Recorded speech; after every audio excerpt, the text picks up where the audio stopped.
வணக்கம் தோழர்களே. பலஸ்தீன் மீதான இனப்படுகொலை போர் துவங்கி இன்றோடு 340 நாட்களாகிறது. இந்நிலையில் இன்று அதிகாலையில் இஸ்ரேல் கான் யூனிஸ் பகுதியில் நடத்திய தாக்குதல் ஒன்றில் 70 பேர் வரை இறந்திருக்கக்கூடும் என்று ஒரு தகவல் தெரிவிக்கிறது. மேலும் அதற்கு பயன்படுத்தப்பட்ட அணுகுண்டுகள் அமெரிக்காவில் தயாரிக்கப்பட்டவை என்றும் அவை மிகப்பெரிய ஆழமான பாதிப்பை நிலத்தில் ஏற்படுத்தியுள்ளது என்றும் அங்கிருந்த மக்கள்கள் அனைவரும் புலம்பெயர்ந்து கூடாரங்களில் தங்கியிருந்தவர்கள் என்றும் ஒரு அதிர்ச்சியான தகவல்களை தந்து கொண்டிருக்கிறது. இது ஓரிரு நாள் மட்டுமல்ல, தொடர்ந்து இது நிகழ்ந்து கொண்டே இருக்கிறது. தற்பொழுது அங்கிருந்து வரும் தகவல்களில் அங்கே காசா உள்ளே இருக்கும் நபர்கள் கூறுவது, அனைவரும் எங்களை கைவிட்டு விட்டார்கள், எந்த ஒரு தயக்கமும் இன்றி இனப்படுகொலையை தொடர்ந்து இஸ்ரேல் செய்து வருகிறது என்று கூறுகிறார்கள். மறுபுறம் ஹெஸ்புல்லா மற்றும் இஸ்ரேல் இடையிலான தாக்குதலும் அதிகரித்துள்ளது. அதேபோல் வெஸ்ட் பெங்கிலும் நடந்து கொண்டிருக்கிறது. தற்பொழுதைய சூழ்நிலை என்ன, எப்படி சென்று கொண்டிருக்கிறது என்பதை தான் பேசவிருக்கிறோம். நம்மோடு தோழர் செந்தில் அவர்கள் இணைந்திருக்கிறார். வணக்கம் செந்தில் தோழர். வணக்கம் தோழர். தோழர், இப்ப இருக்கிற சூழ்நிலையில இந்த போர் நிறுத்த பேச்சுவார்த்தை அப்படின்னு பேசுறோம் அப்படின்னு சொல்லிட்டே இருக்கிறாங்க. ஆனா அது வந்து நீங்க ஏற்கனவே ரொம்ப நாளாக சொன்ன மாதிரி அது வந்து ஒரு பொய் நாடகம் தான் அப்படின்னு சொல்லிக்கிட்டே இருந்தீங்க. இப்போ அதுக்கு வந்து தகுந்த மாதிரி பலஸ்தீன் சுதந்திர போராட்ட அமைப்புகள் தரப்புல இருந்து சொன்னதா வந்து அல்மயதின் ஒரு தகவலை வெளியிட்டு இருந்துச்சு. என்னன்னா, அமெரிக்காவுக்கு வந்து ஒரு அதாவது இஸ்ரேல் பாலஸ்தீன் இரண்டையும் சமாதானப்படுத்தி ஒரு இதுக்குள்ள கொண்டு வரணும், ஒரு போர் நிறுத்தத்து ஒப்பந்தத்துக்குள்ள கையெழுத்து போட வைக்கணும் அப்படின்ற ஒரு கேப்பபிலிட்டி இன்கேப்பபிளா வந்து அமெரிக்கா இருக்கு. அதுக்கான கேப்பபிலிட்டி அவங்க கிட்ட இல்லை அப்படின்னு சொல்லுது. ஆக்சுவலா அங்க இருக்கிற சுச்சுவேஷன் தற்போதைக்கு என்ன அப்படின்னு சொல்லுங்க. தோழர், நீங்க சொன்னதுல ஒரு சின்ன திருத்தம். அதுல நீங்க அணுகுண்டுன்னு சொல்லியிருக்கீங்க. ஐ திங்க் அது தவறுதலா வந்த வார்த்தை. ஸோ அதனால அணுகுண்டு இல்லை, கன்வென்ஷனல் வெப்பன் தான். ஆனா ஓ, நல்ல ஓகே ஓகே, மன்னிக்கிறேன். Okay okay. ஸோ அதனால வந்து அது தவறா போயிடக்கூடாது, அதுக்கு தான் இது. நீங்க நம்ம ஏற்கனவே சொன்னோம், இந்த இந்த சீஸ்ஃபயர் டாக்குங்கிறது ஒரு போகஸான டாக்கு தான். இது வந்து எந்த வித ஃப்ரூட்ஃபுல்லான ரிசல்ட்டையும் கொடுக்காதுங்கிறத பத்தி நம்ம ஏற்கனவே பேசியிருந்தோம். அது வேற எந்த காரணமும் இல்ல. ஏன்னா இங்க இருக்கிற ஸ்டேக்ஸை தான் பார்க்கணும். யாருக்கு என்ன மாதிரியான நிலை இன்னைக்கு இருக்கு அப்படிங்கிறத நம்ம பார்த்தோம்னாலே நமக்கு புரியும், இது வந்து இம்பாசிபிளான ஒரு விஷயம் தான் அப்படிங்கிறது. ஏன்னா இஸ்ரேல் தரப்பை பொறுத்தளவுல இஸ்ரேல் இன்னைக்கு என்ன நிலைப்பாட்டுல இருக்கு, என்ன மாதிரியான சிக்கல்களை வந்து அது எதிர்கொண்டுகிட்டு இருக்கு அப்படிங்கிறதெல்லாம் நீங்க பாத்தீங்கன்னா, தனிப்பட்ட ரீதியா நெத்தன்யாகுக்கு இருக்கிற பொலிட்டிக்கல் பிரச்சனைகள், அவருடைய கெரியர் சம்பந்தப்பட்ட பிரச்சனை, அவருடைய பர்சனல் லைஃப் சம்பந்தப்பட்ட பிரச்சனை, இதெல்லாம் ஒரு பக்கம் நீங்க வச்சுட்டீங்கனாலும், as a whole, as a ஸ்டேட்டா, இஸ்ரேலுங்கிற ஒரு நாடா நீங்க பாத்தீங்கன்னாலும் இஸ்ரேலுக்கு மிகப்பெரிய சிக்கல்கள் இன்னைக்கு இருக்கு. அதனால இஸ்ரேல் என்ன மாதிரியான நிலைப்பாட்டை எடுக்கும் அப்படிங்கிறத பத்தி நீங்க இஸ்ரேலோட பாயிண்ட் ஆஃப் வியூ, ஏன்னா இஸ்ரேலுங்கிற ஒரு நாடு என்ன மாதிரி உருவாக்கப்பட்ட நாடு, அதனுடைய அடிப்படை கட்டமைப்புகள் என்ன அப்படிங்கிறத பத்தி புரிஞ்சுக்கிட்டீங்கன்னா, இஸ்ரேல் இந்த மாதிரியான ஒரு தீர்வு திட்டத்துக்கு போகாதுங்கிறத நம்மளால உறுதியா சொல்ல முடியும். அதுதான் இன்னைக்கு நடக்குது. இதுல ஒன்றும் பெரிய சிறப்பான விஷயங்கள் எல்லாம் தெரிஞ்சுக்கணுன்ற அவசியம் கிடையாது. ஏன்னா இஸ்ரேலினுடைய அடிப்படை கோர், அதாவது அதனுடைய ஃபவுண்டேஷனல் ஆம்பிஷன் என்ன, அதனுடைய ஃபவுண்டேஷனல் அமைப்பு முறை, கட்டமைப்பு ரீதியான விஷயங்கள் என்ன அப்படிங்கறத நம்ம பார்த்தோம்னாலே இஸ்ரேலுங்கிறது இந்த சீஸ்ஃபயர் அக்ரிமெண்ட்டுக்கு ஒத்துக்காது அப்படிங்கிறத நம்மளால உறுதியா சொல்ல முடியும். அது மட்டும் இல்ல, இது இஸ்ரேல் இந்த சீஸ்ஃபயர் அக்ரிமெண்ட்டுக்கு ஒத்துக்காதுங்கிறது ஒரு பக்கம் இருந்ததுனாலும், இந்த போரை, இந்த அக்டோபர் 7ஆம் தேதி ஆரம்பிச்ச இந்த போருங்கிறது தொடர்ந்து ஹமாஸுக்கு எதிரான போரா அது நடக்காது. அது காசாவுல மட்டும் நடக்கக்கூடிய போராகவும் இருக்காது. அது வெஸ்ட் பேங்குக்கு விரிவடைக்கும், லெபனானுக்கு விரிவடைக்கும், அடுத்த கட்டமா சிரியாவுக்கும் அது விரிவடைக்கும், உச்சகட்டமா ஈரானுக்கும் அந்த போர் வந்து விரிவடையும். ஏன்னா இஸ்ரேலினுடைய அடிப்படை கட்டுமானமே அந்த பின்னணியில தான் உருவாக்கப்பட்டிருக்கு. ஸோ அதனால நீங்க இஸ்ரேலுடைய இடத்திலிருந்து, இஸ்ரேலுடைய தரப்பிலிருந்து இந்த பிரச்சனையை நீங்க பார்த்தீங்கன்னா, இது ஏன் வந்து இந்த தீர்வு திட்டத்துல வந்து வர முடியாது? எவ்வளவு அழுத்தங்கள் வந்ததுனாலும், அதனால வந்து எப்படி இத வந்து ஏற்றுக்கொள்ள முடியாது அப்படிங்கிறத நம்மளால புரிஞ்சுக்க முடியும். அதுக்கு நான் இதனுடைய அடிப்படை கட்டுமானம் என்னங்கிறத பத்தி நம்ம பேசணும்னா, இஸ்ரேல்ங்கிற நாடு, அதாவது இந்த இஸ்ரேல்ங்கிற என்டிட்டி இந்த பகுதியில உருவாகறதுக்கான அடிப்படை கூறுகள் என்ன அப்படின்னு நீங்க பாத்தீங்கன்னா, ஜூயிஷ் மக்கள் மேற்கு ஐரோப்பிய நாடுகள்ல முதல் உலகப் போர் காலகட்டம், அதற்கு முன்னாடி ஒரு 300 ஆண்டுகள் வந்து கடுமையான நெருக்கடிக்கு உள்ளாக்கப்பட்டாங்க. டிஸ்கிரிமினேஷன் அனுபவிச்சாங்க. இன்னைக்கு பாலஸ்தீனியர்கள் என்ன மாதிரியான நெருக்கடிகளை வந்து எதிர்கொள்றாங்களோ, அதே மாதிரியான நெருக்கடிகளை மேற்கு ஐரோப்பிய நாடுகள்ல யூதர்கள் வந்து எதிர்கொண்டாங்க. அந்த யூதர்கள் 300 ஆண்டு காலம் எதிர்கொண்ட அந்த நெருக்கடிங்கிறது, யூத மக்களுடைய அந்த ஆஹ் பாதிப்புங்கிறது முதல் உலகப் போர் காலகட்டத்துல வந்து ரொம்ப உச்சகட்டத்துக்கு வந்திருக்கு. சோ அப்ப முதல் உலகப் போர் காலகட்டம் வர்றதுக்கு முன்னாடியே 1800 சொச்சத்திலேயே 800, அதாவது 800களினுடைய இறுதி பகுதிகள்ல இதற்கான ஒரு தீர்வு திட்டத்தை நோக்கி இந்த யூதர்களினுடைய பிரதிநிதிகளா அன்னைக்கு இருந்த புத்திஜீவிகளா இருந்தவங்க எல்லாம் வந்து யோசிக்க ஆரம்பிச்சாங்க. இதை வந்து எப்படி நம்ம தீர்வு கொண்டு வருது, நம்ம மக்களுக்கான பாதுகாப்பை எப்படி நம்ம மீள்கட்டுமானம் பண்றது அப்படிங்கிறத பத்தி அவங்க யோசிக்க ஆரம்பிச்சதுல பல்வேறு முயற்சிகள் வந்து எடுக்கப்பட்டுச்சு. பல்வேறு நடவடிக்கைகள் வந்து எடுக்கப்பட்டுச்சு. பலரும் வந்து இடதுசாரிகளா இருந்தாங்க. அவங்க எல்லாம் என்ன தீர்வு திட்டத்தை வச்சாங்கன்னா, இந்த மேற்கு ஐரோப்பிய நாடுகள்ல இந்த ஆன்டி செமிட்டிசம் பிரச்சனைங்கிறது, யூதர்களுக்கு எதிரான இனவெறுப்பு பிரச்சாரம், இனவெறுப்பு நிலைப்பாடுங்கிறது, அரசியல் ரீதியான அந்த நிலைப்பாடுங்கிறத எதிர்கொள்றதுக்கு அங்க இருக்கிற நாடுகள்ல அரசுகளுக்கு எதிரான போராட்டங்களை கூர்மைப்படுத்துறது, புரட்சிகளுக்கான தயாரிப்பு பணிகள்ல ஈடுபடுறது, அதன் மூலமா இந்த டிஸ்கிரிமினேஷனை வந்து தீர்வுக்கு கொண்டு வர்றது அப்படிங்கிறத ஒரு தரப்புல இருந்து அங்க இருக்கிற அங்க இருந்த யூத பிரதிநிதிகள் வந்து முன் வச்சாங்க. ஆனா ஜைனிஸ்ட் மூவ்மெண்ட்னு சொல்லி ஒரு புது மூவ்மெண்ட் வந்து அப்போ உருவாகுது. அப்ப அந்த மூவ்மெண்ட் வந்து என்ன மாதிரியான செயற்திட்டத்தை வைக்குது அப்படின்னு நீங்க பாத்தீங்கன்னா, அவங்க அந்த யூதர்கள் மத்தியில பெரிய பிரச்சாரத்தை மேற்கொள்றாங்க. இந்த மேற்கு ஐரோப்பிய நாடுகள்ல யூதர்களுக்கு எதிரான இந்த இன வெறுப்புங்கிறது தீர்வு கொண்டு வரணும்னா, யூதர்களுக்கான ஒரு நாடு வேணும். அதுதான் வந்து நம்மளுடைய பாதிப்புக்கான அடிப்படை காரணம் அப்படிங்கிறத அங்க தீர்வு திட்டமா வைக்கிறாங்க. அப்போ இந்த தீர்வு திட்டத்தை வந்து வைக்கும்போது, இதற்கான வழிமுறைகள் என்னன்னு பேசும்போது, இந்த இந்த சைனிஸ்ட் மூவ்மெண்ட் என்ன சொல்லுதுன்னா, இந்த மேற்கு ஐரோப்பிய நாடுகள்ல நம்ம இருந்தோம்னா, மீண்டும் இதே மாதிரியான டிஸ்கிரிமினேட்டரி கண்டிஷன்ல தான் நம்மளால வாழ முடியும். இதை எதிர்த்து நம்மளால நிக்க முடியாது. சோ அதனால நமக்கான ஒரு நேஷனல் ஸ்டேட்டை வந்து உருவாக்கணும். ஏன்னா அப்ப வந்து என்ன ஆகுதுன்னா, தேசத்திற்கான உரிமை கோரல் வந்து ஆரம்பிச்சு வந்துகிட்டு இருக்கு அந்த காலகட்ட பகுதிகள்ல.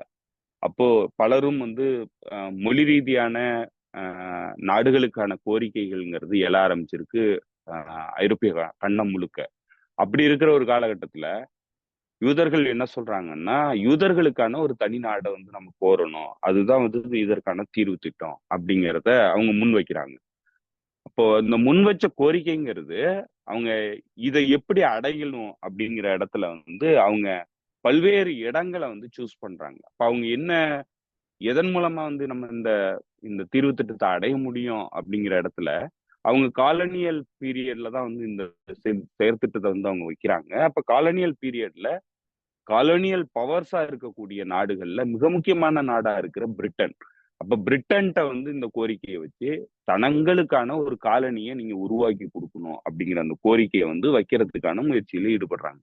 அதன் மூலமா தங்களுக்கான நாட்டை உருவாக்கிக்கலாம் அப்படிங்கிறது தான் அவங்களுடைய தீர்வு திட்டம். இப்ப அதற்காக அவங்க அந்த யூதர்கள் மத்தியில வந்து மிகப்பெரிய பிரச்சாரங்கள் மேற்கொள்றாங்க. இதுதான் அதற்கான தீர்வு. மேற்கு ஐரோப்பிய நாடுகள்ல இருந்துகிட்டு போராட்டம் நடத்தி நமக்கான நீதிகளை பெற முடியாது, நம்ம பாதிப்புல இருந்து நம்மளால வெளியேற முடியாது, அதற்காக நமக்குன்னு ஒரு நாடை வந்து நம்ம உருவாக்கணும் அப்படிங்கிறத அங்க வந்து முன்வைக்கிறாங்க. இப்ப இதுல முன் வச்சதுக்கு அப்புறம் அவங்க பல்வேறு இடங்கள்ல இதற்கான நிலப்பரப்பு எங்க இருக்கு அப்படிங்கிறத பார்க்கும்போது பல நாடுகளை பாக்குறாங்க, நிலப்பரப்புகளை பாக்குறாங்க. கலனியல் பீரியட்ல பிரிட்டனோட காலனி ஆதிக்கத்துக்கு உட்பட்டு இருந்த பல பகுதிகளை வந்து பாக்குறாங்க. பல ஆப்பிரிக்கன் கான்டினென்ட்ல இருந்த நாடுகளை பத்தி அவங்க கன்சிடரேஷன்ல வைக்கிறாங்க. அதே போல லாத்தின் அமெரிக்கன் நாடுகள்ல மிக முக்கியமா அர்ஜென்டினா வந்து அவங்க பிரதானமா வைக்கிறாங்க. இந்த அர்ஜென்டினா ஆப்பிரிக்கன் கான்டினென்ட்ல இருக்கிற சில நிலப்பரப்புகள், சில நாடுகளினுடைய காலனிய நாடுகளினுடைய நிலப்பரப்புகள், இந்த நிலப்பரப்புகள் எல்லாம் வந்து அவங்க கன்சிடரேஷன்ல வைக்கிறாங்க. இங்கெல்லாம் நம்ம போனோம்னா நமக்கான நாட்டை நம்ம உருவாக்கிக்க முடியும் அப்படிங்கிற திட்டத்தோட இருக்கிறாங்க. அப்பதான் அவங்க வந்து அமெரிக்கால இருக்கிற இந்த எவாஞ்சலிஸ்ட் ஜைனிஸ்ட் எவாஞ்சலிஸ்ட் ஜைனிஸ்ட் சைனிஸ்ட்ங்கிறவங்க கிறிஸ்டியானிட்டியினுடைய எவாஞ்சலிக்கல் கிறிஸ்டியானிட்டியின் கம்யூனிட்டியை சேர்ந்தவங்க. அவங்க என்னன்னா அந்த சைனிசத்துல வந்து ரொம்ப ஈடுபாடு உள்ளவங்க. ஜீசஸ் கிரைஸ்ட் மீண்டும் வர்றதுக்கு, உலகத்துக்கு வர்றதுக்கு இந்த ஹோலி லேண்டுன்னு சொல்லப்படுற பாலஸ்தீன்ங்கிற இடம் வந்து யூதர்கள் கட்டுப்பாட்டுல இருக்கணும் அப்படிங்கிறத பப்ளிக்கல் சென்ஸ்ல இருந்து வந்து அவங்க தியோக்ரட்டிக்கலி வந்து சொல்றாங்க. இப்ப அததான் வந்து அவங்க என்ன பண்றாங்க, இந்த சைனிஸ்ட் மூவ்மெண்ட்டுக்கு புகுத்துறாங்க. இப்போ உங்களுக்கான நாட்டை நீங்க வேற எங்கேயும் உருவாக்காதீங்க, பலஸ்தீனத்துக்குள்ள உருவாக்குங்க, ஹோலி லேண்டுக்குள்ள உருவாக்குங்க, அதுதான் உங்களுக்கு சரியான இடம் அப்படிங்கிறத அந்த ஐடியாவை வந்து இந்த சைனிஸ்ட் மூவ்மெண்ட்டுக்கு அவங்க தான் கொடுக்குறாங்க. இப்போ இந்த சைனிஸ்ட் மூவ்மெண்ட் அந்த ஐடியாவை எடுத்துக்கிட்டு ஸோ அது சரியான தீர்வு திட்டம் அப்படிங்கிறத முடிவு பண்ணதுக்கு அப்புறம் இந்த ஐடியாவை பிரிட்டன் காலனி ஆதிக்க சக்தி கிட்ட வந்து கொடுக்குறாங்க. எங்களுக்கான பகுதியை வந்து நீங்க இந்த ஹோலி லேண்ட் பகுதியில எங்களுக்கான செட்டில்மெண்ட்டை நாங்க அடையறதுக்கு உதவி பண்ணுங்க, எங்களுக்கான நேஷனல் ஹோமை வந்து அங்க நாங்க எடுத்துக்கிறோம் அப்படின்னு சொல்லி கேட்கிறாங்க. இப்ப பிரிட்டன் வந்து அந்த டயத்துல முதல் உலக போர் ஆரம்பிச்சு நடந்துகிட்டு இருக்கு. முதல் உலக போர்ல ஜெர்மனி வந்து பிரிட்டனுக்கு எதிராக வந்து சண்டை நடத்திட்டு இருக்கு. அப்ப ஜெர்மனிக்கு எதிரான தன்னுடைய போர்ல வந்து வெற்றி அடையறதுக்காக பெரும் முதலாளிகளா இருக்கிற இந்த சைனிஸ்ட் மூவ்மெண்ட்டினுடைய மிக முக்கியமான ஆட்கள் வந்து ஜெர்மனியோடைய பொருளாதாரத்துல இன்வெஸ்ட்மெண்ட் பண்ணிட்டு இருக்கிறாங்க. அப்ப அதெல்லாம் நீங்க தடுத்து நிறுத்துங்க, நீங்க ஜெர்மனிக்கு வந்து உதவி பண்றதை நிறுத்துங்க, இன்வெஸ்ட்மெண்ட் பண்றதை நிறுத்துங்க, அந்த இன்வெஸ்ட்மெண்ட்ஸை பிரிட்டனுக்கு பண்ணுங்க, உங்களுக்கான நேஷனல் ஹோமை நாங்க பாலஸ்தீன்ல உருவாக்கி கொடுக்கறதுக்கு உதவி பண்றோம் அப்படின்னு சொல்றாங்க. இதை ஒத்துக்கிட்டதுனால அவங்க என்ன பண்றாங்க, இந்த பாலஸ்தீன் பகுதியை அவங்களுக்கு கொடுக்குறேன்னு சொல்லி பெல்ஃபோர்ட் டிக்ளரேஷன் வருது. இப்ப இந்த பெல்ஃபோர்ட் டிக்ளரேஷன் வந்ததனுடைய பின்னணி காரணமே முதல் உலக போர்ல ஜெர்மனி கிட்ட அடி வாங்கிக்கிட்டு இருந்த பிரிட்டன் போர்ல இருந்து வெற்றி அடைகிறதுக்காக தன்னுடைய பொருளாதார சக்தியா வந்து இந்த ஜூயிஸ்ட் பில்லியனியர்ஸனுடைய ஜைனிஸ்ட் பில்லியனியர்ஸனுடைய பணத்தை வாங்குறதுக்காக, இன்வெஸ்டர்ஸுடைய பணத்தை வாங்குறதுக்காக அந்த தீர்வு திட்டத்துக்கு ஒத்துக்கிறாங்க. அதுக்கப்புறம் என்ன பண்றாங்கன்னா, முதல் உலக போர் முடிவுக்கு வந்த உடனே ஒட்டமான் எம்பையர் வந்து பிரிக்கப்படும் சூழல் வருது. ஒட்டமான் எம்பையர் ஜெர்மனி கூட அலைன்ஸா இருந்து தோல்வி அடையுது. தோல்வி அடைஞ்ச உடனே ஒட்டமான் எம்பையரை வந்து பிரிக்கிறதுக்கான அந்த பிளானு சைக்-பீக்கோ அக்ரிமெண்ட் வந்து சைன் செய்யப்படுது. அது ரகசிய அக்ரிமெண்ட்.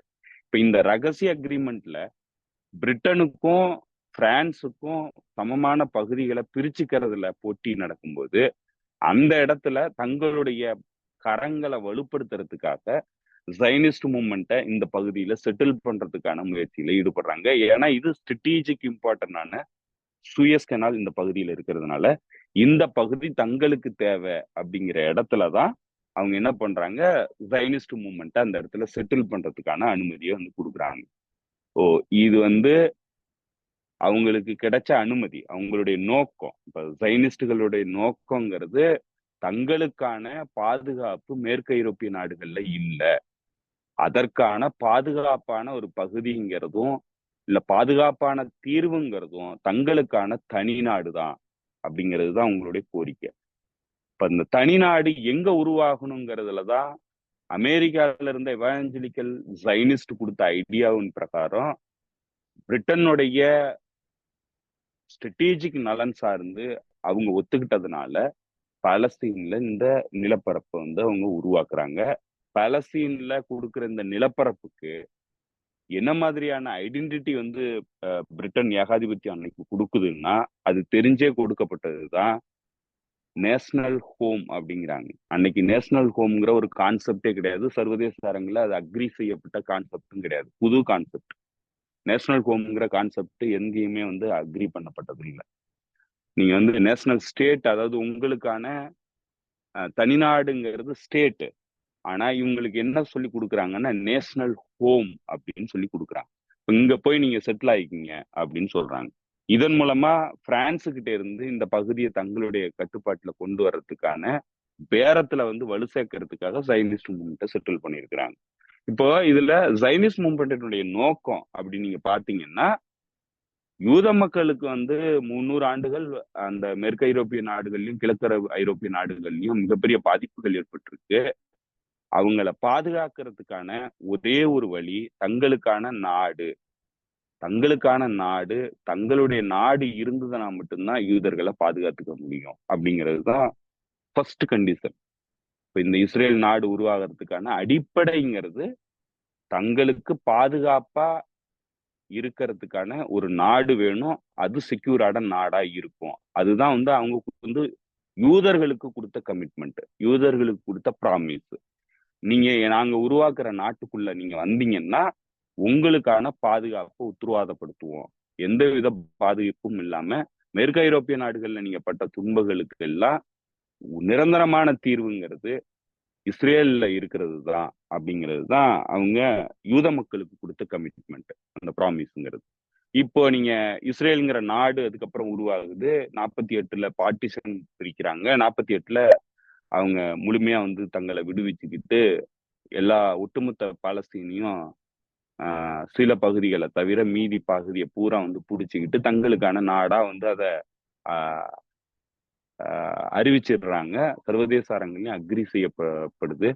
அப்ப இஸ்ரேலுங்கிற நாடு உருவாகுது.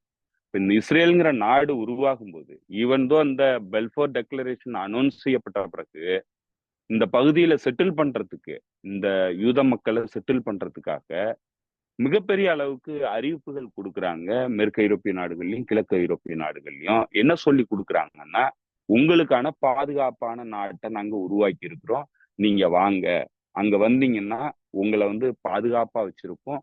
அதே மாதிரி உங்களுடைய லைஃப் ஸ்டைல், நீங்க மேற்கு ஐரோப்பிய நாடுகள்ல என்ன மாதிரியான லைஃப் ஸ்டைல்ல வந்து இன்னைக்கு வாழ்ந்துகிட்டு இருக்கீங்களோ அதே லைஃப் ஸ்டைல மத்திய கிழக்கு நாடுகள்ல ஒரு பகுதியில நம்மளுடைய ஹோலி லேண்ட்ல உங்களுக்கு உத்தரவாதப்படுத்தி கொடுப்போம்.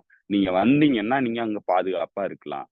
நம்ம அந்த பகுதியில மேற்கு ஐரோப்பிய நாடுகளுடைய லைஃப் ஸ்டைல்ல நம்மளால அங்க வாழ முடியும் அப்படிங்கிறது தான் அவங்க யூதர்களுக்கு கொடுக்குற ப்ராமிஸ். இங்க செட்டில் ஆகிறதுக்கு அவங்க கொடுக்குற ப்ராமிஸ்ங்கிறது இந்த ப்ராமிஸ் தான்.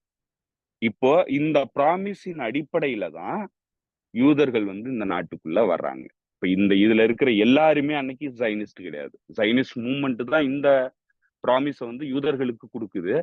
அந்த பின்னணியில தான் யூதர்கள் வந்து இந்த பகுதிக்கு குடியேறாங்க. இப்ப அந்த பகுதியில குடியேறின இந்த யூதர்களுக்கான அந்த ப்ராமிஸ்ங்கிறது தான் இந்த நாட்டினுடைய ஃபவுண்டேஷனல் பிரின்சிபல். இப்ப நீங்க இந்த பிரின்சிபலே வந்து என்னன்னா, யூதர்களுக்கு பாதுகாப்பான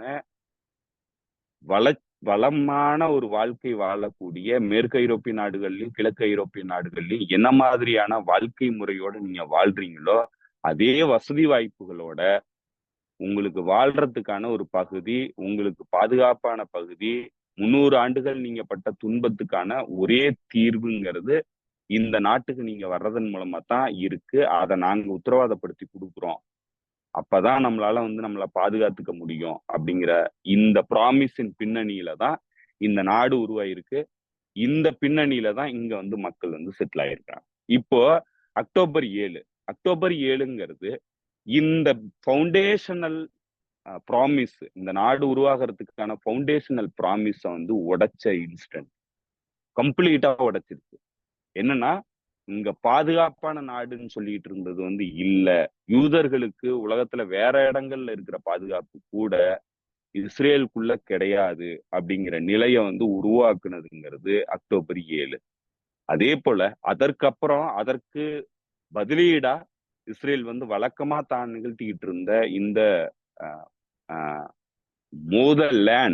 மோதல் லேண்ட்ங்கிற அந்த ஸ்ட்ராட்டஜிங்கிறது, டாக்டரின்ங்கிறது, மிலிட்டரி டாக்டரின்ங்கிறது பண்ணிட்டா நம்ம வந்து திரும்ப டிட்டரன்ஸ, நம்மளுடைய பாதுகாப்பு அரணை உருவாக்கிடலாம். அதனால காசா மீதான இந்த இனப்படுகொலை யுத்தம்ங்கிறத அவங்க கட்டவிழ்த்து விடுறாங்க.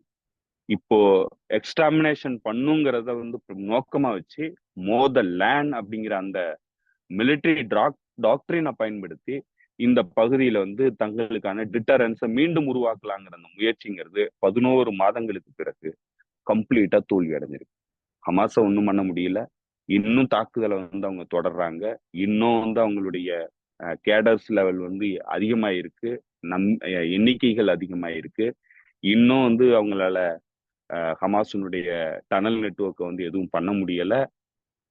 ஸோ ஒட்டுமொத்தமான தோல்வியை வந்து மிலிட்டரி ரீதியா எதிர்கொண்டுட்டாங்க. அப்ப பாதுகாப்புங்கிறது மிகப்பெரிய கேள்வி ஆயிடுச்சு. இஸ்ரேலுங்கிறது ஒரு இன்வின்சிபிள் ஆர்மி, ஐடிஎஃப்ங்கிறது ஒரு இன்வின்சிபிள் ஆர்மி, மிடில் ஈஸ்ட்ல இருக்கக்கூடிய ஒரு மேற்கத்திய கட்டமைப்பு ரீதியான பலமான ஒரு ஆர்மி அந்த பகுதியில இருக்குங்கிறத கம்ப்ளீட்டா உடைச்சிருச்சு. அக்டோபர் 7க்கு பிறகு இன்றைய வரைக்கும் 11 மாசம் நடந்த போர்.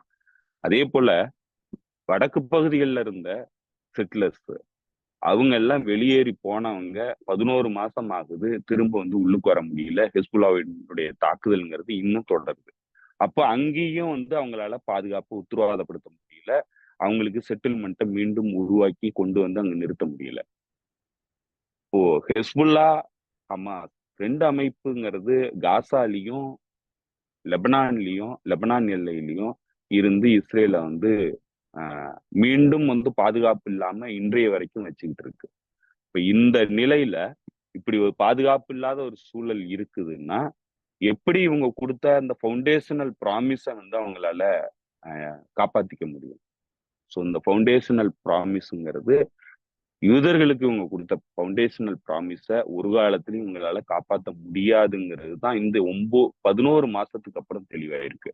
அப்போ இதுக்கு அடுத்த கட்டமா இந்த அக்டோபர் 7ஆம் தேதி நடந்த உடனே அவங்களுடைய நிலைப்பாடுங்கிறது, இந்த டிட்டரன்ஸை மீண்டும் நம்மளால உருவாக்க முடியலன்னா இந்த ஜைனிஸ்ட் ப்ராஜெக்ட் கம்ப்ளீட்டா ஃபெயில் ஆகும் அப்படிங்கிறது தெரிஞ்சதுனாலதான் அவங்க தொடர்ந்து Gaza, Lebanon, West Bank, Syria, Iran வரைக்கும் இந்த போரை வந்து நகர்த்துவாங்கிறத நம்மளால உணர முடிஞ்சது. ஏன்னா இந்த டிட்டரன்ஸை மீண்டும் உருவாக்கலைன்னா அவங்களுடைய ஃபவுண்டேஷனல் ப்ராமிஸ்ங்கிறது உடைஞ்சு போகும். அந்த ஃபவுண்டேஷனல் ப்ராமிஸ் உடைஞ்சு போயிடுச்சுன்னா இந்த செட்டிலர்ஸ் வந்து இங்க இருக்க மாட்டாங்க, இவங்க கிளம்பிடுவாங்க. இப்ப இவங்க கிளம்பிட்டாங்கன்னா இந்த ப்ராஜெக்ட் கம்ப்ளீட்டா ஃபெயில்டு ப்ராஜெக்டா போகும். ஸோ இதுதான் இங்க இருக்கிற கோரான பிரச்சனை. இந்த கோர் பிரச்சனையில இருந்து நீங்க அணுகுனீங்கன்னா, ஏன் நெத்தன்யாகுக்கு தனிப்பட்ட ரீதியான பிரச்சனைகள் 1000 இருந்ததுனாலும் அஸ் அ ஸ்டேட்டா இஸ்ரேலுங்கிற அந்த சைனிஸ்ட் என்டிட்டிங்கிறது இந்த அமைதி பேச்சுவார்த்தைக்கும் இந்த சமாதானத்துக்கும் ஒத்துக்காது அப்படிங்கிறத நம்மளால புரிஞ்சுக்க முடியும். அந்த பின்னணியில தான் நம்ம சொல்றோம் இந்த அமைதி முயற்சிங்கிறது வெற்றி அளிக்காது. ஏன்னா இவங்களுக்கு இப்படியான ஒரு ஆழமான பிரச்சனை வந்து இருக்கு. இந்த ஆழமான பிரச்சனையை வந்து அவங்களால எதிர்கொள்றதுங்கிறது முடியாத காரியம். அது இன்னும் தீவிரப்படுத்தும். அந்த பிரச்சனையினுடைய தீவிரங்கிறது அதிகமாயிட்டு தான் போகும். இவங்க ஒரு காலத்திலயும் அக்டோபர் 7க்கு அப்புறம் இவங்களால மீண்டும் இவங்க கொடுத்திருந்த இந்த ப்ராமிஸை வந்து காப்பாத்துறதுங்கிறது நடைமுறைக்கு சாத்தியம் இல்லாதது. அதனால அதுல இருந்து அவங்க தப்பிக்கிறதுக்காக அமெரிக்காவை தங்க பக்கம் இழுக்கணும். இதை முழு நீள போரா மாத்தணும். இந்த பகுதி முழுக்க இந்த போரை விரிவாக்கம் பண்ணணும். அதன் மூலமா அமெரிக்கா வந்து இவங்களை காப்பாத்திரும் அப்படிங்கிறது தான் அவங்களுடைய கடைசி கட்ட முயற்சியா நடக்குதே தவிர, இதுல அவங்க அமைதி முயற்சிங்கிறது கம்ப்ளீட் தோல்வி. அவங்களுக்கு அந்த அடிப்படை ப்ராமிஸ், அந்த நாடு உருவானதுக்கான அடிப்படையே கேள்விக்குள்ளாக்கக்கூடிய விஷயம். ஸோ அதனால எந்த கட்டத்திலையும் அவங்க போக மாட்டாங்கிறது தான் நம்மளால உறுதியா சொல்ல முடியும். இது இது வாய்ப்பே இல்லாத ஒரு விஷயமா தான் அன்னைக்கு அவங்களுக்கு மாறிடுச்சு. ஆனா இஸ்ரேலுக்கு இதெல்லாம் வந்து காப்பாத்திக்கிறதுக்கான வாய்ப்பு இருந்ததுன்னா இருந்தது. ஆஸ்லோ உடன்படிக்கைங்கிறது அதற்கான வாய்ப்பை வந்து உருவாக்கி கொடுத்திருந்தது. இவங்க உருவாக்கி வச்சிருந்த இந்த இந்த இந்த நிலப்பரப்பு கட்டுப்பாடுங்கிறத அவங்களால நிரந்தரப்படுத்தி இருக்கிறதுக்கான வாய்ப்பு இருந்தது.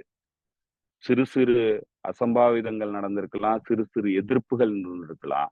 ஆனா பலஸ்தீன்கிற ஒரு நாட்டை வந்து அங்கீகரிச்சிருந்தாங்கன்னா, அந்த ஆஸ்லோ உடன்படிக்கை பிரகாரம் அங்கீகரிச்சிருந்தாங்கன்னா, இந்த பகுதி முழுக்க வந்து அவங்க சமாதான முயற்சியை வந்து ஏற்படுத்தி, தாங்களும் இந்த பகுதியினுடைய ஒரு அங்கமா இருக்கிறோங்கிறத வந்து ஒரு குட்வில் ஜெஸ்டரை வந்து இந்த பகுதியினுடைய நாடுகளுக்கு தெரியப்படுத்தி, அதன் மூலமா உறவுகளை மேம்படுத்தி இருந்தாங்கன்னா, அவங்க கெயின் பண்ணி இருந்த இந்த நிலப்பரப்புங்கிறத, இந்த நாடுங்கிறத அவங்களால உத்தரவாதப்படுத்தி இருக்க முடியும். இன்னைக்கு சர்வதேச அரங்குல அது கேள்விக்கு வந்திருக்காது. ஆனா அந்த வாய்ப்பை வந்து நழுவ விட்டுட்டாங்க. இன்னைக்கு காலம் கடந்துருச்சு. இன்னைக்கு இருக்கிற நிலையில அவங்க கொடுத்திருந்த ப்ராமிஸ் கம்ப்ளீட்டா பிரேக் பண்ண வேண்டிய நிலைக்கு வந்துட்டாங்க. யூதர்களுக்கு கொடுத்த ப்ராமிஸ் வந்து பிரேக் பண்ண வேண்டிய நிலைக்கு வந்துட்டாங்க. அதனால இதை நீங்க ஆழமா பாத்தீங்கன்னா, யூதர்கள் அவங்க என்ன பின்னணியில இந்த பகுதிக்கு வந்தாங்களோ அந்த அடிப்படை கட்டுமானமே வந்து இன்னைக்கு உடைஞ்சு போச்சு. அதனால இந்த காலகட்டத்துல இவங்க போக மாட்டாங்க. ஆனா இன்னைக்கு அப்புறம் ஏன் வந்து இந்த அமைதி பேச்சுவார்த்தைகள் அது இது நடக்குது அப்படின்னு நீங்க பாத்தீங்கன்னா, இது எகைன் வந்து அமெரிக்காவுடைய தேர்தல் வருது. இஸ்ரேலுக்கும் ஈரானுக்குமான அந்த அந்த ஈரான்ல போய் இவங்க தாக்குதல் நடத்துறதுக்கு பதிலடி கொடுக்கறதுக்கு ஈரான் தயாரா இருந்தது. அதெல்லாம் தள்ளி போடணும். இந்த தேர்தலை எதிர்கொள்ளணும். அதற்கான ஒரு ஒரு ஒரு இடைக்கால சமாதான முயற்சியான ஒரு நடவடிக்கையா தான் வந்து இதை ஆரம்பிச்சாங்க. ஒரு டெம்பரரி சீஸ்ஃபயர் தான் அவங்களுடைய மனநிலையா இருக்கு. இன்றைக்கும் அதுதான் அவங்களுடைய மனநிலையா இருக்கு. நிரந்தரமான போர் நிறுத்தங்கிறத வந்து அவங்க யோசிக்கவே இல்லை. அமெரிக்க தரப்பு யோசிக்கவே இல்லை. அப்ப அதற்காகத்தான் வந்து அவங்க லூப்போல் வைக்கிறாங்க இந்த பேச்சுவார்த்தையில. இப்ப அதை தான் சொல்றாங்க, முதல் கட்ட பேச்சுவார்த்தையில இந்த நெட்சரிம் கோரிடோர், அதே போல பிலடெல்பி கோரிடோரை பத்தி வந்து நம்ம பேச வேண்டாம். இரண்டாம் கட்ட போர் நிறுத்த முயற்சியின் போது அதை வந்து நாங்க இம்ப்ளிமெண்டேஷன் கொண்டு வருவோம். அப்ப வந்து இஸ்ரேலோட கட்டுப்பாட்டுல இருந்து அது ராணுவ கட்டுப்பாட்டுல இருந்து வந்து விடுபடும் அப்படிங்கிறத சொல்றாங்க. அப்போ முதற்கட்ட பேச்சுவார்த்தையினுடைய முடிவுங்கிறது இந்த நவம்பர் 5ஆம் தேதி வரைக்கும் போயிருச்சுன்னா போதும்னு தான் நினைக்கிறாங்க. அதை தான் வந்து ஆக்சஸ் ஆஃப் ரெசிஸ்டன்ஸ் தரப்பு வந்து ஏத்துக்கல. அதை தான் ஹமாஸ் தரப்பு ஏத்துக்கல. ஏன்னா உங்களுக்கு தெரியும், இந்த நவம்பர் 5ஆம் தேதி தேர்தல் நடந்து முடிஞ்சிருச்சுன்னா இவங்க வந்து கம்ப்ளீட்டா வந்து பழையபடி தங்களுடைய எக்ஸ்ட்ராமினேஷன் கேம்பெயினுக்கு போயிடுவாங்க அப்படிங்கிறது. ஸோ அதற்காக அதை மறுக்கிறாங்க. ஏன்னா அவங்க ஏற்கனவே அனுபவப்பட்டிருக்காங்க. ஆஸ்லோ உடன்படிக்கையில் இப்படிதான் ஏமாற்றப்பட்டாங்க. ஸோ அதனால இதுல வந்து அவங்களுக்கு எந்த குழப்பமும் இல்லை. ஏன்னா ஏமாற்றப்படுவாங்கிறது தான் இதனுடைய நோக்கமா இருக்கு. இது ஒரு போகஸான முயற்சி. இது ஊரை ஏமாத்துறதுக்கான முயற்சி. அதை தவிர இந்த முயற்சியில எதுவுமே இல்லைங்கிறது பலஸ்தீன அமைப்புகளுக்கு தெரியும். அதை அவங்க கிளவரா அணுகுறாங்க. நாங்க சமாதானம் தான், எங்களுக்கு ஓகே தான். ஆனா பேச்சுவார்த்தையில இந்த கண்டிஷன்ஸ் எல்லாம் இருந்ததுன்னா மட்டும்தான் நாங்க போவோங்கிறாங்க. அதை கொடுக்கவே முடியாதுங்கிற இடத்துலதான் நெத்தன்யாகு பேக் அடிக்கிறாரு. இன்னைக்கு ஜான் கிர்பி இதை பத்தி பேசும்போது சொல்லியிருக்கிறாரு, ஹமாஸ் தான் வந்து இதை தடுத்துக்கிட்டு இருக்குன்ட்டு. அப்ப இதுல இருந்தே தெரியுது நெத்தன்யாகு தடுத்துக்கிட்டு இருக்கிறாருன்னு போன வாரம் வரைக்கும் பேசிக்கிட்டு இருந்தாங்க. அவங்களே பேசிக்கிட்டு இருந்தாங்க. இன்னைக்கு கடைசியா பழிய வந்து ஹமாஸ் மேல போடுறாங்க. அப்பன்னா இந்த பிரேக் ஆக போகுதுங்கிறது தான் தெளிவாகுது. இந்த அமைதி முயற்சிங்கிறது தோல்வி அடைஞ்சிருச்சுங்கிறது தெளிவாகுது. ஏன்னா இன்னைக்கு பழிய வந்து ஹமாஸ் மேல போட ஆரம்பிச்சிட்டாங்க. சமாதான முயற்சிங்கிறது வாய்ப்பு இல்லாம தான் போகுது. அதே நேரத்துல நேத்து 2 நாளைக்கு முன்னாடி நெத்தன்யாகு அந்த நாட்டு மக்களுக்கு பேசி இருக்கிறாரு. அதுல அவர் சொல்லி இருக்கிறாரு, நான் என்னுடைய படைத்துறுப்புகளுக்கு உத்தரவு போட்டேன். லெபனான்ல தாக்குதல் நடத்துறதுக்கும் இன்வேஷன் பண்றதுக்கும் தயாரா இருக்க சொல்லிட்டேன் அப்படிங்கிறத சொல்லியிருக்காரு. இது ஐ திங்க் 3வது தடவை சொல்லியிருக்கிறாரு. லெபனான் மீது போர் தொடுக்க போறேன், நான் உத்தரவு போட்டேன் அப்படிங்கிறத. ஆனா இந்த முறை வந்து பண்ணுவாரான்னா ஐ திங்க் வந்து பண்றதுக்கான வாய்ப்பு இருக்கிறதா தான் தெரியுது. ஏன்னா அமெரிக்காவுடைய சென்காம் டைரக்டர் வந்து குரியலா வந்து நேத்து இஸ்ரேல்ல இருந்தாரு. அவங்களுடைய பாதுகாப்பு இதெல்லாம் வந்து அசஸ்மெண்ட் பண்ணியிருக்கிறாரு. அசஸ்மெண்ட் பண்ணிட்டு எல்லா தயாரிப்பு நடவடிக்கையிலும் ஈடுபட்டுட்டு அவரு கிளம்பி இருக்கிறார். ஸோ இதுல இருந்து என்ன தெரியறதா சில முக்கியமான நபர்கள் வந்து சொல்றாங்கன்னா, அமெரிக்காவுடைய கிரீன் சிக்னல் கிடைச்சிருக்கு, இந்த டைம் வந்து இன்வேஷன் பண்றதுக்கான வாய்ப்பு இருக்கு அப்படிங்கிறத சொல்றாங்க. அகைன் நீங்க வந்து அந்த யூதர்களுக்கு கொடுத்த ப்ராமிஸ்ல என்ன இருந்தது, அந்த ஃபவுண்டேஷனல் பிரச்சனையிலிருந்து நீங்க இதை அணுகுனீங்கன்னா, இது எந்த கட்டத்திலயாவது ஒரு கட்டத்துல இது லெபனான் நோக்கி இந்த போருங்கிறது விரிவடையும். அது இன்று நடக்குமா, எப்ப நடக்குங்கிறது தெரியல. ஆனா இன்னைக்கு மீண்டும் அதற்கான தயாரிப்பு பணிகள்ல ஈடுபடுறாங்க. அதை வந்து சென்காம் உடைய டைரக்டர் வந்து பார்த்துட்டு போயிருக்கிறாரு. ஸோ அதனால மேபி அடுத்து இந்த நகர்வுங்கிறது ஆரம்பிக்கிறதுக்கான வாய்ப்பு இருக்கு. ஆல்ரெடி வெஸ்ட் பேங்க்ல ஆரம்பிச்சிட்டாங்க. இப்ப காசால நடந்ததுதான் வந்து வெஸ்ட் பேங்க்லயும் திரும்ப நடக்கும். ஏன்னா இவங்களால நிறுத்த முடியாது. வெஸ்ட் பேங்க்ல நடக்கிறது தான் லெபனான்லயும் நடக்கும். ஸோ அதுதான் வந்து அவங்களுடைய திட்டமா இருக்கு. இதெல்லாம் தெரிஞ்சுதான் வந்து ஆக்சஸ் ஆஃப் ரெசிஸ்டன்ஸும் இயங்குறாங்க. இவங்களுடைய எதிரிகளும் இயங்குறாங்க. இதை நோக்கி தான் இவங்க நகர போறாங்க. அமெரிக்காவுக்கும் இதான் தெரியும். அதுதான் வந்து அவங்களுடைய திட்டமிடலும். ஸோ அதனால இத நம்ம தான் வந்து அன்றண்டம் வந்து நடக்கிற நிகழ்வுகள், மாற்றங்கள் இது எல்லாத்தையும் பார்த்து நம்ம வெவ்வேறு அனுமானங்களை வந்து பண்ண வேண்டியதா இருக்கே தவிர, இதனுடைய அடிப்படை கோர் கட்டுமானத்துல இருந்து நீங்க பாத்தீங்கன்னா இதுல எந்த மாற்றமும் இல்லை. டே ஒன்னுல இருந்து இதுதான் அவங்களுடைய நிலைப்பாடு. டே ஒன்னுல இருந்து இதுதான் நடக்க வேண்டி காத்திருந்தது. அது கொஞ்சம் கொஞ்சமா மாறி மாறி நடந்துகிட்டே வருது. இன்னைக்கு அந்த எல்லையை நோக்கி நகர்ந்துகிட்டு இருக்காங்க. அது என்னைக்கு போய் முடியும் என்னங்கிறதுலாம் தெரியல. மேபி வந்து இந்த தேர்தலுக்கு அப்புறம் நடக்கிறதுக்கான வாய்ப்பும் இருக்கு. அதுக்கு முன்னாடி ஆரம்பிக்கிறதுக்கும் வாய்ப்பு இருக்கு. ஏன்னா நெத்தன்யாகுவுக்கு அமெரிக்காவினுடைய பைடன் அட்மினிஸ்ட்ரேஷனுடைய சப்போர்ட்டை விட ட்ரம்பினுடைய சப்போர்ட் பலமா இருக்குங்கிறத நெத்தன்யாகு நினைக்கிறதுக்கான வாய்ப்பு இருக்கு. ஏன்னா ட்ரம்ப் கூட நெருக்கமானவர் அவர். ஸோ அதனால ட்ரம்ப் வரணுங்கிறதுக்காகவே வந்து போர் ஆரம்பிக்கிறதுக்கும் வாய்ப்பு இருக்கு. ஸோ அதனால இதை எப்படி வேணாலும் பார்க்க முடியும். இந்த முறையா அடுத்த முறையா எத்தனை முறை வந்து அவர் சொன்னாலும் இந்த நோக்கம்ங்கிறது மாறாம இருக்கு. அதை நோக்கி போறதுக்கான வாய்ப்பு இருக்கு. இதே நேரத்துல நேற்று முந்தானாத்து சிரியா மீது தாக்குதல் நடத்தி இருக்கிறாங்க. ஏவுகணை தாக்குதல். அதுல அவங்க சொல்லியிருக்கிறாங்க, அதாவது இஸ்ரேல் தரப்புல என்ன சொல்லியிருக்கிறாங்கன்னா, ஐஆர்ஜிசியினுடைய தளத்தல் மீதுதான் தாக்குதல் நடத்தணும் அப்படின்னு சொல்லியிருக்கிறாங்க. அது ஐஆர்ஜிசியோட கமாண்ட் சென்டரா என்னங்கிறது நமக்கு தெரியல. ஆனா பெருமளவுக்கு உயிர் சேதங்கள் ஏற்பட்டிருக்கு. மிலிட்ரி நபர்கள் மீது தாக்குதல் நடந்திருக்கு. ஸோ சிரியா மீது தாக்குதல் ஆரம்பிச்சிருக்காங்க. சிரியா வந்து இதுல மிக முக்கியமான ரோல் பிளே பண்ணுது. அதனால நான் ஏன் வந்து லெபனானுக்கு அடுத்து சிரியாவை நோக்கி இந்த போர் வந்து விரிவடையும் அப்படிங்கிறத சொன்னேன்னா, சிரியாங்கிறது ஒரு கீ பார்ட்னர் இந்த போரை பொறுத்தவரையில. சிரியா இல்லைன்னா இந்த போர்ல வந்து பல நிகழ்வுகள் நடக்கிறதுக்கான வாய்ப்பே கிடையாது. ஸோ அதனால சிரியாங்கிறது மிக முக்கியமான பார்ட்னர். ஆனா அதே நேரத்துல அது ஒரு மிக மிக சிக்கலான ஒரு நாடாவும் இன்னைக்கு இருக்கு. அது பல பிரச்சனைகளை வந்து எதிர்கொண்டுகிட்டு இருக்கு. அந்த இடத்துல இந்த ஆக்சஸ் ஆஃப் ரெசிஸ்டன்ஸுக்கான ஒரு முதுகெலும்பா இருந்து செயல்படக்கூடிய நாடு தான் வந்து சிரியா. ஸோ அதனால சிரியா மீது இந்த தாக்குதல்ங்கிறது தீவிரமடையும். சிரியா நோக்கி இந்த தாக்குதல் விரிவடையும். ஸோ அந்த பின்னணியில தான் அந்த நடவடிக்கைகளும் ஒரு பக்கம் நடக்குது. அதே நேரத்துல ரஷ்யா வந்து இதுக்கு ஈரானுக்கு உதவி பண்றதுக்கான நோக்கம் வந்து சிரியாவினுடைய ஒரு காரணமும் இருக்கு. சிரியால ரஷ்யா வந்து பெருமளவுக்கு ஈடுபாடு காட்டிட்டு இருக்கு. அதே நேரத்துல அதனால கூட சிரியா மீதான இந்த தாக்குதல்ங்கிறது இடம்பெற்றிருக்கிறதுக்கான வாய்ப்பு இருக்கு. ஆனா ரஷ்யாவுக்கும் இஸ்ரேலுக்கும் நல்ல மியூச்சுவலான ஒரு அண்டர்ஸ்டாண்டிங் இருக்கு. அதுக்கு பல அரசியல் காரணங்கள் இருக்கு, டிப்ளமேட்டிக் காரணங்கள் இருக்கு. அதனால வந்து அது ரஷ்யா வந்து காட்டி கொடுக்குதா அப்படின்னா அப்படி இல்லை. இந்த மாதிரியான சர்வதேச ஜியோபொலிட்டிக்கல் நிகழ்வுகளை பொறுத்தளவுல பல நாடுகளுக்கும் பல்வேறு நோக்கங்கள் இருக்கும், பல்வேறு அரசியல் பின்னணிகள் இருக்கும். எல்லாத்தையும் தான் பார்க்கணும். ஏன்னா கிட்டத்தட்ட 2 மில்லியன்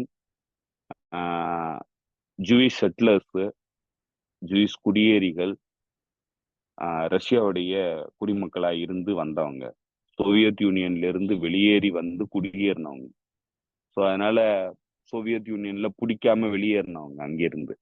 இப்ப அவங்க எல்லாம் இன்னமும் ரஷ்யன் பிரஜைகளா வந்து இருக்கிறாங்க, இரட்டை குடியுரிமையோட. அதனால 2 மில்லியன் ரஷ்யன் குடிமக்கள் வந்து இங்க இருக்கும்போது அதுக்கு முக்கியத்துவம் வந்து கொடுக்க வேண்டிய அவசியம் ரஷ்யாவுக்கு இருக்கு. அதே நேரத்துல இந்த ஜைனிஸ்ட் லாபிங்கிறது ரஷ்யாவில பெருமளவுக்கு இயங்கிட்டு இருக்கு. ஸோ அதனால அதுவும் வந்து ஒரு காரணம். இப்படி பல்வேறு காரணங்கள் இருக்கு. அதனால வந்து இதுல இது ரொம்ப ரொம்ப சிக்கலான ஒரு பகுதி. அதுவும் சிரியாவை பொறுத்தளவுல வந்து அது மிக மிக சிக்கலான ஒரு நாடு. ஸோ அதனால அதன் மீதும் வந்து இந்த தாக்குதல் வந்து விரிவடைஞ்சிருக்கு. முந்தானாத்து தாக்குதல் நடந்திருக்கு, பெருமளவு உயிர் சேதங்கள் ஏற்பட்டிருக்கு. ஸோ அதனால இந்த இந்த போருங்கிறது விரிவை நோக்கி தான் போயிட்டு இருக்கு. இதை வந்து தடுக்கக்கூடிய வல்லமைங்கிறது அமெரிக்காவில் இருக்கிற ஆட்சியாளர்கள்ட்ட இல்ல. அவங்க டிப்ளமேட்டிக்கா உலகத்துல எந்த பிரச்சனையும் அணுகிறதுக்கு இன்னைக்கு தகுதியானவர்களா இல்ல. ரொம்ப ரொம்ப மோசமான ஒரு டிப்ளமேட்டிக் நிலையில தான் அமெரிக்காங்கிறது இருக்கு. ஸோ இது எல்லாமே சேர்ந்து இருக்கிறதுனால நம்ம வந்து இந்த போர் வந்து விரிவடைங்கிறத தவிர வேற எந்த ஒரு கன்க்ளூஷனுக்குமே நம்மளால வர முடியாது. தீர்வு திட்டங்கிறது வேற எந்த தீர்வு திட்டமும் சைனிஸ்டுகளால் ஏற்றுக்கொள்ளப்பட முடியாதுங்கிறது தான் இன்னைக்கு இருக்கிற சிக்கல் தொடருங்க. ஓகே ஓகே தொடர், ஒரு தெளிவா சொல்லிட்டீங்க. எங்கேருந்து தொடங்குச்சு, இங்கேருந்து இப்ப என்ன காரணத்தினால இந்த இது தள்ளி போயிட்டே இருக்கு இந்த போர் நிறுத்த பேச்சுவார்த்தை. ஆனா அது வந்து வெறும் நாடகம் மட்டும்தான் அப்படின்றத திரும்பவும் அழுத்தமா சொல்லிட்டீங்க. இதுல நான் ஒரே ஒரு தகவல் சேர்த்து சொல்லணும். ஐ திங்க் லாஸ்ட் 1 வீக் இல்ல 2 வீக் பிஃபோரா நடந்தது, நம்ம அதை பத்தி பேசியிருந்தோம். ஹெஸ்புல்லாவுக்கும் இஸ்ரேலுக்கும் இடையில நடந்த அந்த இருதரப்பிலான தாக்குதல்கள். அந்த தாக்குதல் நடந்து முடிஞ்ச பிறகு ஐ திங்க் வந்து அந்த ஸ்காட் ரிட்டர் சொன்னாரா இல்ல வந்து இவரு பெப்பே எஸ்கோபர் சொன்னாரா தெரியல எனக்கு. அவங்க என்ன சொல்லியிருந்தாங்கன்னா, யாரோ ஒருத்தவங்க சொல்லியிருந்தாங்க, நான் படிச்சேன். என்ன சொல்லியிருந்தாங்கன்னா, ஒரு 30% புது வகையான ஆயுதங்களை ஹிஸ்புல்லா பயன்படுத்தும். அவங்க எதை பயன்படுத்துறாங்கன்னா நம்ம வந்து ஐடென்டிஃபை பண்றது ஈஸியா இருக்கும் அப்படின்னு ஒரு எதிர்பார்ப்பு வந்து அமெரிக்காவுக்கும் இஸ்ரேலுக்கும் இருந்துச்சு. ஆனா அவங்க பயன்படுத்தினது வெறும் 10% தான் இது வரைக்கும். இது மட்டும் நீங்க வந்து இப்போ வந்து நம்ம பேசிட்டு இருக்கிறது ஹெஸ்புல்லா பத்தி மட்டும் தான் பேசுறோம். இன்னும் நம்ம பெரிய அளவுல பேசாத ஒண்ணு இருக்கு. அது வந்து ஈராக்குடைய பாப்புலர் மொபிலைசேஷன் யூனிட். அவங்க வந்து என்ன பண்ண போறாங்க? அவங்க இன்னும் ஃபீல்ட்ல இறங்கல. இதுக்கப்புறம் கடைசியா தான் வந்து இவங்க ஃபீல்ட்ல இறங்குவாங்க. ஈரானு. இன்னும் ஏமன் அன்சாருல்லா ஃபீல்ட்ல இறங்கிட்டதா நினைக்கிறோம். ஆனா இல்ல, அவங்களும் இன்னும் இறங்க வேண்டியது இருக்கு. அப்படின்னு சொல்லி ஒரு டீட்டெயிலான இது இருந்துச்சு. ஸோ அப்ப நீங்க சொல்றத பார்த்தா அமெரிக்கா உள்ள கொண்டு வந்தாதான் இவங்க அத்தனை பேரும் திருப்பி வந்து ஃபுல் ஃபிளட்ஜ்ல இறங்குவாங்க அப்படின்றத நான் அண்டர்ஸ்டாண்ட் பண்ணிக்கிறேன். கரெக்டா தான் சொல்லியிருக்கேனா? இல்ல, அமெரிக்காவை இந்த இடத்துல கொண்டு வரக்கூடாதுங்கிறது தான் இவங்க எல்லாருக்குமே இருக்கிற நோக்கம். ஏன்னா இப்ப வந்து இந்த இந்த இந்த சைனிஸ்ட் மூவ்மெண்ட்டினுடைய அடிப்படை போர் கட்டமைப்பு ரீதியான ப்ராமிஸ்ங்கிறது இது ஜூயிஷ் மக்களுக்கும் இவங்களுக்கும் இருக்கிற அந்த உடன்பாடு. அதாவது யூத மக்களுக்கும் சைனிஸ்ட் மூவ்மெண்ட்டுக்கும் இருக்கிற இந்த உடன்பாடுங்கிறதே இந்த இந்த ப்ராமிஸின் பின்னணியில உருவாக்கப்பட்டது. அதுதான் இந்த நாடு உருவாக்கத்திற்கான அடிப்படை.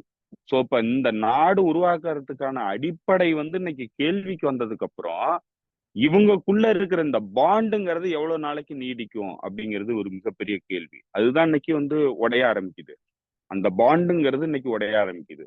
அதுதான் ஸ்ட்ராட்டஜிக்கான காய் நகர்த்தல் ஆக்சிஸ் ஆஃப் ரெசிஸ்டன்ஸ் தரப்பை பொறுத்தளவுல. அதனாலதான் வந்து அந்த வார் ஆஃப் அட்ரிஷனை வந்து அவங்க ஹேண்டில் பண்றாங்க.